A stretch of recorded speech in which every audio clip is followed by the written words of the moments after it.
Hey everybody, welcome back. Hope you're doing great. We're continuing our reading of Thomas Jefferson. It's been an excellent book so far. And not as dry as you would think. Lots of dates, useful information for us. Let's continue our review. Alright, we're on page 131, all the way at the bottom at the last sentence. And he insisted on attempting to secure the West. He and George Rogers Clark planned an expedition against Britain's Fort Detroit. Britain's Fort Detroit. A decade younger than Jefferson, Clark was a tall, adventurous Virginian who had studied surveying in his youth. Clark was a pioneering figure in Kentucky and played a critical role in defending the western lands from British-supported Indian attack. I think we forget that, the British tried to get some of the Indian tribes on their side to keep the monarchy. He captured Kaskaskia on the Mississippi River and Vincennes, a point roughly halfway between St. Louis and Louisville. Oh, okay, I've never been there. Under pressure from Hair-buyer Hamilton. Clark's exploits in the Northwest in the icy winter of 1778 to 79 secured American influence over the Illinois country. He was a tough man. Years later, after severely burning his leg in an accident, Clark watched a parade of Kentucky militia out the window of the doctor's office where he was undergoing an amputation. Oh, wow. Must have been a pretty bad burn then. Listening to the martial music. I like martial music. I'm going to underline that because I'm going to Google search some of those later. He endured the brutal operation, reportedly turning to the doctor only afterward asking, "Well, is it off?" Clark was the kind of man Jefferson needed, a bold commander who could execute the vision of Jefferson formulated and fought for in the political world. Wow. If somebody, is talking during that kind of a surgery with those kinds of medicines back then, they're strong. Ultimately, though, the George Rogers Clark expedition to Detroit was deemed too dangerous. Jefferson told Washington that the want of men, want of money, and difficulty of procuring provisions made the mission impossible for now. He reported the decision with regret. Nearly a quarter of a century later, Jefferson was to entrust a journey to the Pacific to George Rogers Clark's brother William Clark and Meriwether Lewis. Meriwether, I remember that name, but vaguely. Jefferson soon needed Clark for another project, putting down Loyalists. Oh yes, the Loyalists. There is a reason to apprehend insurrection among some discontented inhabitants, Tories, on our southwestern frontier. The Tories! He wrote Clark in March 1780. I would have you give assistance on the shortest warning to that quarter. Nothing can produce so dangerous a diversion of our force as a circumstance of the kind, if not crushed in its infancy. Jefferson was in no humor to be merciful. As with Josiah Phillips and Henry Hamilton, Jefferson took the fight straight to the enemy.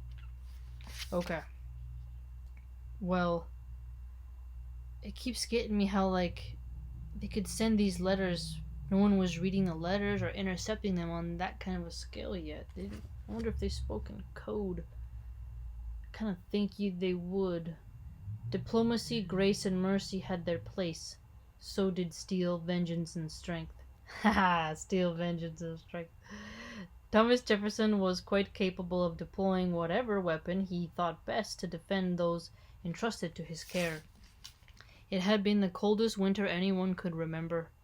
The rivers were frozen so solid as 1779 became 1780 that horses and wagons could cross the James and the Potomac. Oh, wow. So rivers freezing, that'll show you how cold it was, because that water is kind of moving and flowing, and it's a little harder for it to solidify in that way. So, cold times. In the thaw of spring, Jefferson and his colleagues made a historic move, shifting the capital of Virginia from Williamsburg to Richmond. Notice how he ended the sentence with, his paragraph, the winter, the coldest winter, and then the next line, it's in the thaw of spring.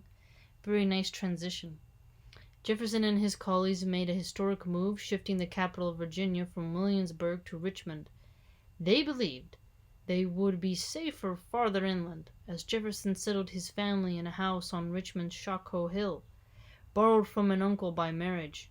He had every reason to believe he was acting in a climate of extreme emergency. Well, he kind of is, right?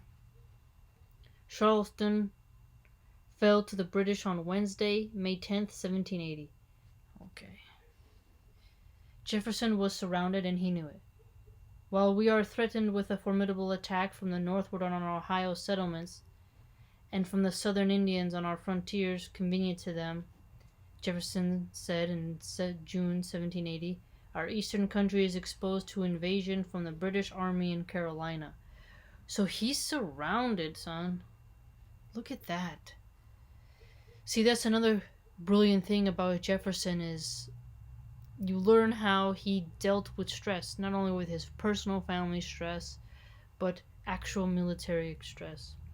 There was another Tory uprising on the New River in Montgomery County in southwestern Virginia over the summer, as well as more Indian violence. Elected to the second year-long term as governor on Friday. See, you know what's something interesting? Now, we always like to infantilize, make them into children, the Native American Indians, when they were very strong, formidable, vibrant people. It's very strange now how they make them into such, they were just sitting there smoking tobacco and never engaging in war. They engaged in war and, there was war. But it's very strange how they will only frame it as they were just helpless, right? Both sides had helpless people who died. Both sides had strong warriors who fought valiantly. Elected to a second year-long term as governor on Friday, June 2nd, 1780, Jefferson had no relief from bad news. Oh, wow. In the closing weeks of August, Lord Cornwallis routed the American General Horatio Gates and the Virginia, Maryland, Delaware, and North Carolina militias at Cadman, South Carolina. So look how important militias are at this time for rallying people to fight the loyalists, the Tories and such, and to fight even the Indians on the frontiers. It's quite interesting how militias played a critical role in the birthing of territory. Jefferson was despondent, citing the disaster which has lately befallen our army. He summoned the council to help him formulate an immediate and great exertion to stop the progress of the enemy. Yeah, stop their progress. He knew his options were limited. The measures most likely to effect this are difficult both in choice and execution. Yeah, so you can lay out the measures, but can you execute it? You know what I'm saying? At last, the most serious blow came, beginning on Friday, December 29th, 1780. Benedict Arnold, the ex-Benedict, the American general who had become a traitor, selling himself to the British, led an invasion of Virginia. Word of the British attack off the Virginia Capes reached Richmond on New Year's morning, 1781. Now, he is quite famous, Benedict Arnold. It's an old school insult to say it. I don't know if people the young people today, they're so badly educated, if you said it, they wouldn't know, but still.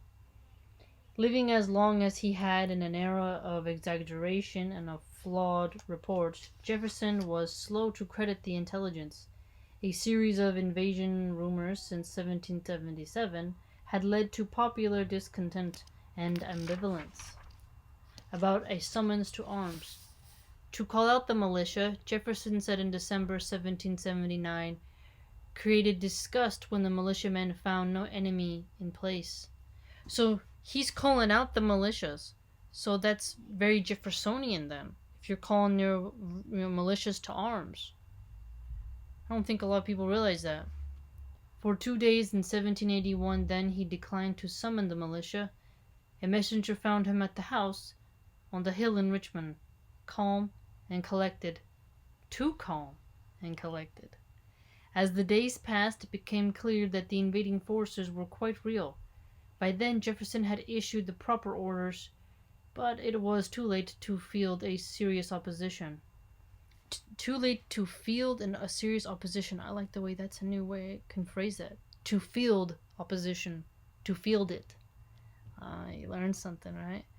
Well, things are heating up. Benedict Arnold causing trouble. Clark surviving his leg getting taken off. British supporting Indians invasion. Britain's Fort Detroit. Josiah Phillips, Henry Hamilton. The British attack off the Virginia Capes. Learning.